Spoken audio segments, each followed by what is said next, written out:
generations, this peaceful island has been home to our family. But beyond our reef, a great danger is coming. Legend tells of a hero who will journey to find the demigod Maui. And together, they will save us all.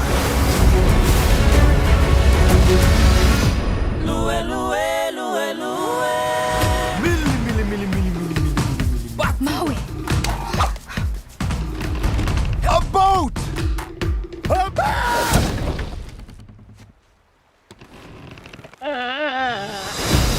Maui, shapeshifter, demigod of the wind and sea, I am Hero of men. What? It's actually Maui, shapeshifter, demigod of the wind and sea, hero of men. I interrupted from the top. Hero of men. Go. I'm not going on a mission with some little girl. This is my canoe, and you will journey to different... Did not see that coming. The ocean is a friend of mine. First, we've got to go through a whole ocean of bad. Kakamora. Kako, what? They're kinda cute.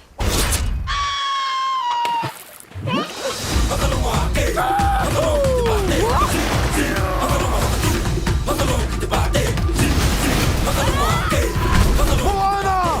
I got your back. It's Maui time!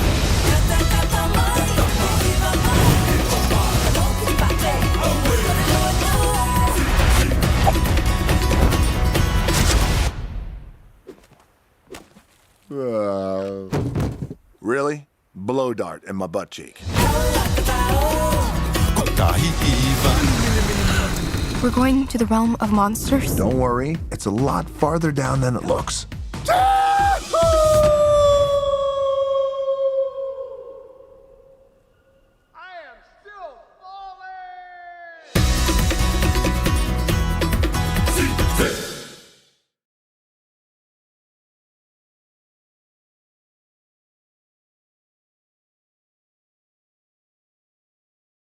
The ocean had always chosen Maui, or so he told himself, as he soared through the sky in hawk form, the stolen heart of Te Whiti a heavy, glowing weight in his claw, the demigod of the wind and sea, the hero of men, the shaper of islands. He had done it again. This greenstone, pulsating with the primal power of creation, would be his greatest trophy. He could already hear the songs they would compose for him. Below, the endless blue of the Pacific shimmered, but from the depths, a new darkness rose, not a storm, but a purpose. The ocean itself seemed to coalesce, to focus. A colossal, fluid fist erupted from the waves, silent and mighty. Maui had only a second to squawk in indignation before it connected. The blow was of a magnitude that would have vaporized a mountain. It sent him spiraling, the heart of Te Whiti torn from his grasp. The greenstone tumbled through the air, glowing like a falling star. As Maui plummeted towards a distant, lonely island, he saw the heart descend not into the deep, but onto the deck of a single, brave voyaging canoe fighting the erupting chaos. A chief stood at the helm, his face etched with determination and fear. The heart landed at his feet, its light gilding the terrified faces of his people. Then, the darkness claimed them. A millennium passed. On the Motu of Motunui, life was perfect. The coconuts were plentiful, the fish were fat, and the songs were about the coconuts and the fish. The villagers had a routine: farm the taro, weave the pandanus, mend the nets, and never, ever, go beyond the reef. The ocean, Chief Tue taught, was a treacherous enemy. The darkness that had stolen the heart of Te Whiti had cursed the world, and to voyage was to invite death. But for Tue's daughter, Moana, the ocean was not an enemy, it was a siren song. From her earliest steps on the beach, the waves seemed to play with her, offering shells and retreating from her toddler feet. Once, when she toddled too deep, the sea parted for her, forming a liquid pathway and a protective dome, delivering a tiny, perfect greenstone, the heart of Te Whiti, to her chubby hands. Before the stunned elders and her terrified parents, the ocean had chosen, but her grandmother, Tala, swiftly took the stone and hid it away. The incident was dismissed as a child's lucky find and a trick of the light. Yet the call never left Moana. She would stand on the shore, one hand on her heart, the other reaching towards the horizon, feeling a pull as physical as the tide. The ocean is a friend, her grandma Tala would whisper, a conspiratorial gleam in her eyes. She was the village's quirky soul, dancing with manta rays under the water and telling forbidden stories of their wayfinding ancestors. They voyaged across the Never Sea, finding new islands by reading the stars, the waves, the winds. One day, Moana, you will do the same. Chief Tue, however, worked tirelessly to mold Moana into his successor. He placed a stone on the mountain peak, symbolizing her responsibility to the island. This is your place, he'd say, guiding her hands to plant a taro shoot. The island gives us everything, we must protect it. But the island was dying, a slow, creeping blight. The coconuts turned black and rotten from the inside. The fishing nets came up empty, the taro field sickened. The darkness Maui had unleashed was spreading, mile by mile, year by year, finally lapping at the shores of Motunui. At a council, the elders suggested desperate measures: fish further out, dig new fields. Moana, her voice trembling with conviction, stood, or we could sail beyond the reef, find new islands, like our ancestors did. Her suggestion was met with horrified silence. Chief Tue's face was stone. The answer is no. That night, in a fury of frustration, Moana packed a canoe. She would prove them wrong. She would catch a fish beyond the reef. But the ocean, her supposed friend, had other plans. A sudden storm smashed her little boat, tossing her into the raging waters, battering her against the coral. Defeated and gasping, she washed back onto the sand of Motunui. Her father's lesson seemed brutal, but true. The ocean was dangerous. She threw the conch shell she used to listen to the sea into the depths, resigned to her duty. Soon after, Grandma Tala grew weak, leading Moana to a hidden, sacred cave. She used the last of her strength to push aside a stone wall. Moana's breath caught, not one, but dozens of massive, sleek voyaging canoes, preserved for centuries, the legacy of their people. And then, Tala revealed the greenstone, glowing warmly in the dim light. You must find Maui, Tala rasped, placing the heart in Moana's hands. Make him cross the great ocean to restore the heart of Te Fiti. The ocean chose you, Moana. With her last breath, Tala whispered, go. As her grandmother's spirit ascended to join the ancestors as a shimmering manta ray, the blight on Motunui accelerated. The very life of the island was being sucked away. The call was no longer a whisper, but a scream. Moana knew what she had to do. She chose a canoe from the ancient fleet, stocked it with food, and, with Hai-Hei the brainless rooster as a stowaway, she set sail. Her first attempt was a comedic disaster. She had the theory from her ancestors' charts but none of the practice. She capsized, tangled the lines, and nearly starved. But the ocean, a playful and sometimes overly literal ally, helped. It taught her to read the waves, to steer, to sail. It even provided a makeshift sail after hers was destroyed. Days turned into nights of glorious navigation under a blanket of stars. She was a wayfinder. Her journey led her to the barren, windswept island where Maui had been imprisoned. Finding the demigod was one thing, convincing him was another. He was a towering monument of vanity and muscle, covered in animated tattoos, including a mini Maui who acted out his ego and conscience. He was less than impressed with the chosen one. The ocean chose wrong, he boomed after stealing her boat. If I'm going to a goddess who can literally smite me, I need my hook. His magical fishhook, which allowed him to shapeshift, had been lost in his battle with Te Ka, the lava demon he believed Te Fiti had become. Through a combination of stubbornness, bravery, she jumped off a cliff to retrieve his hook from a monster's lair, and a grudging offer to help find the hook. Moana forged an uneasy partnership. They sailed towards Maui's mystical birthplace, where his hook lay hidden. Along the way, he tried to teach her to wayfind. She was a natural, but Maui, for all his bravado, was a terrible teacher, his lessons laced with mockery. When she discovered his tragic backstory, born human, abandoned by his parents, granted powers by the gods who didn't want him either, she saw the vulnerable child beneath the demigod's bluster. His entire life of heroic deeds was a desperate scream for love, for belonging. Retrieving the fishhook from a giant, treasure-obsessed crab named Tamatoa was a psychedelic ordeal. In the glittering cavern of the crab's lair, amidst a mountain of shiny loot, Moana learned a crucial truth. Maui's theft of the heart was not a mere boast. It was an attempt to give humanity the power of creation, a gift he thought they wanted. He had caused the catastrophe out of a twisted desire to be loved. With the hook reclaimed, they set sail for Te Fiti. The closer they got, the more terrifying the ocean became, the realm of monsters. Here, they were attacked by colossal, coconut-armored pirates, the Kakamora. Moana, using her quick wits and newfound sailing skills, outmaneuvered them in a thrilling chase. Then came the greater danger, Te Ka, a colossal being of pure volcanic fury. She rose from the sea, her body of molten rock and her wrath a palpable wall of heat. Maui, determined to be the hero, engaged her in battle. It was a spectacular clash of demigod and elemental titan, but Te Ka was too powerful. She shattered Maui's magical fishhook.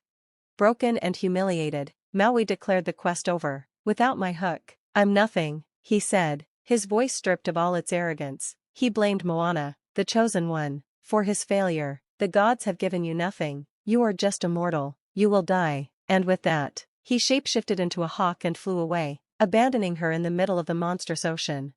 Alone, with her boat damaged and her spirit shattered, Moana screamed her despair at the ocean. "You chose wrong. I am not Maui. I am Moana of Motunui, and her voice broke. She was nothing, a girl who failed her family, failed her island, failed her grandmother. She commanded the ocean to take the heart back, to choose someone else."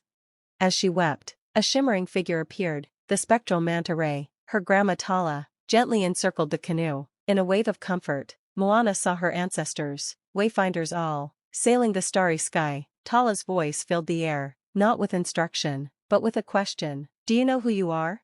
And in that moment, the weight of expectation fell away. She wasn't just the chosen one. She wasn't just the chief's daughter. She was the culmination of 1,000 voyages. The blood of explorers ran in her veins. The love of her family, her island, her people, that was her anchor, not her chain. The song of her people, the song of who they were, rose within her. "I have crossed the horizon to find you. I know your name. They have stolen the heart from inside you. But this does not define you. This is not who you are. You know who you are." Moana stood, her tears dried, her resolve solidified into something unbreakable. With a new, profound understanding, she repaired her canoe with skillful hands. She would finish the journey, not because the ocean chose her, but because she chose to answer the call. She sailed directly into the fury of Te Ka. The sea was a boiling maelstrom, the air choked with ash, the lava demon rose, a tower of pure destruction. But Moana did not attack. She sailed with impossible grace, not fighting the waves but riding them, using Te Ka's own violent eruptions as ramps to soar past her. She was not Maui, she was Moana, the wayfinder. Her power was not strength, but knowing the way.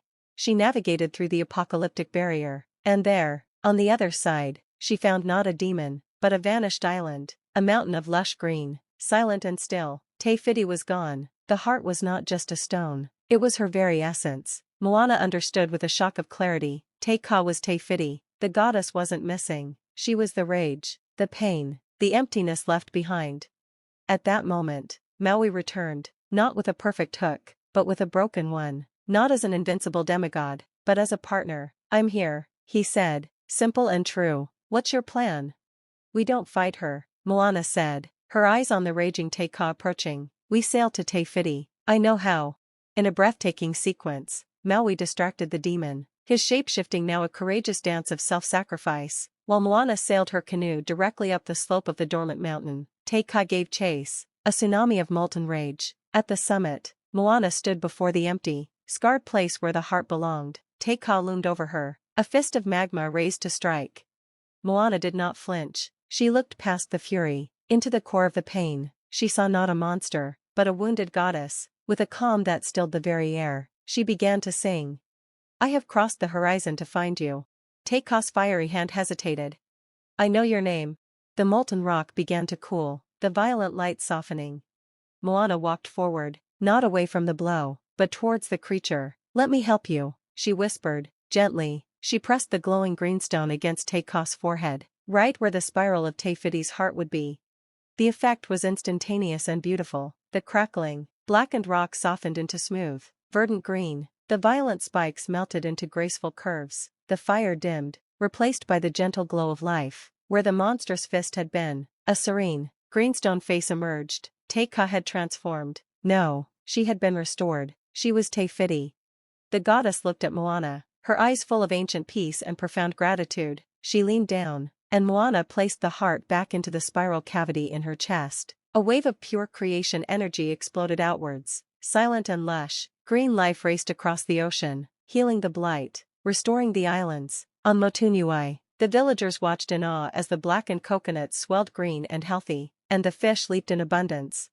Te Fiti, whole again, gifted Moana with a new, majestic canoe. She embraced Maui, who had finally found his heroism not in theft, but in restoration. "Thank you," he said, his voice thick. He was no longer just a demigod, he was Maui, the restorer of hearts. With a renewed hook and a new purpose, he soared away, waving farewell. Moana turned her canoe for home. She was not returning the same girl who left. She stood at the helm, a true wayfinder, her people's voyaging legacy alive in her soul. As she sailed into the lagoon of Motunui, her parents rushed into the water, their faces filled not with anger, but with awe and overwhelming love. Chief Tuoe saw the fleet of canoes following her, the wayfinders of old, and he understood. He touched his forehead to hers, the gesture of respect between equals. "We were wrong," he said. Moana smiled, taking his hand and her mother's. "We will not be wrong again."